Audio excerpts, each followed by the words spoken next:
sekarang kita dapatkan nilai untuk row yang ketiga pula. Row yang ketiga ni. Dan kita akan gunakan formula R3 tambah dengan 10 darabkan dengan R2 yang baru. Jadi kita buat calculation Okey, untuk nilai R3 yang pertama adalah negatif 7. Jadi, negatif 7 tambah 10 dan kita darabkan dengan R2 1/2 ni. 1/2. Kita akan dapat jawapan ni dapat 5, negatif 2. Jadi masukkan nilai kat sini. Negatif 2.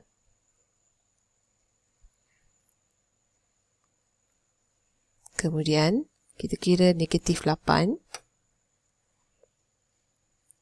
Negatif 8 tambah 10 darab dengan 1/2.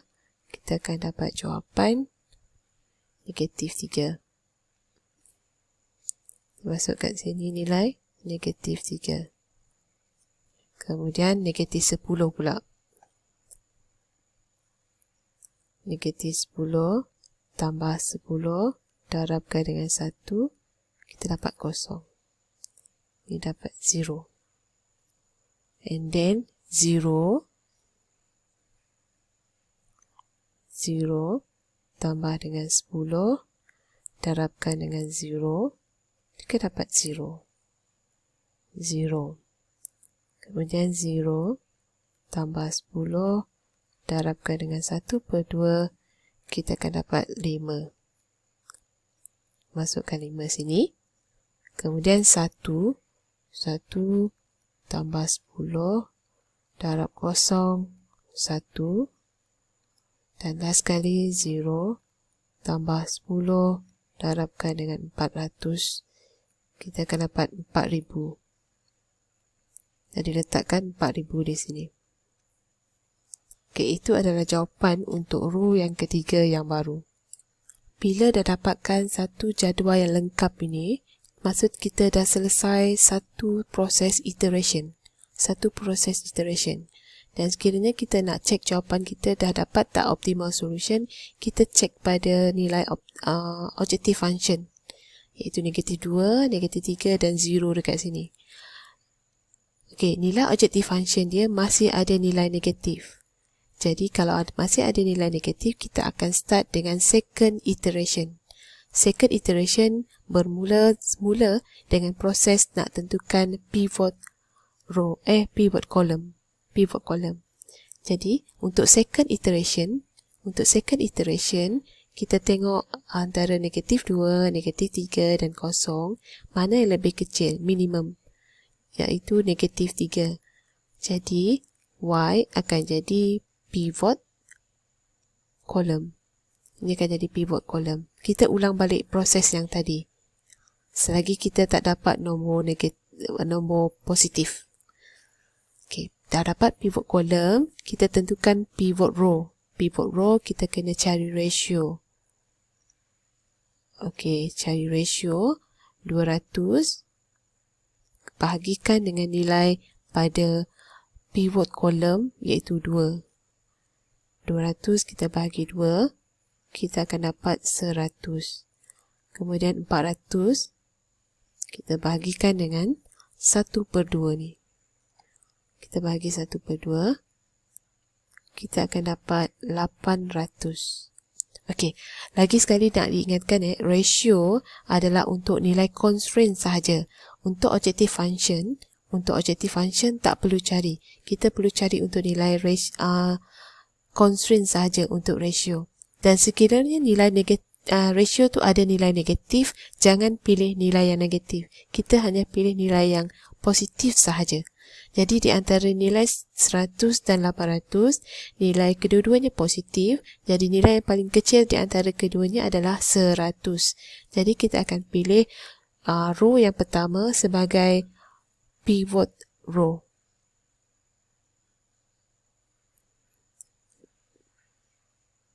Okey, ini akan jadi sebagai pivot row. Okey, selepas dapat pivot row, nombor intersection ni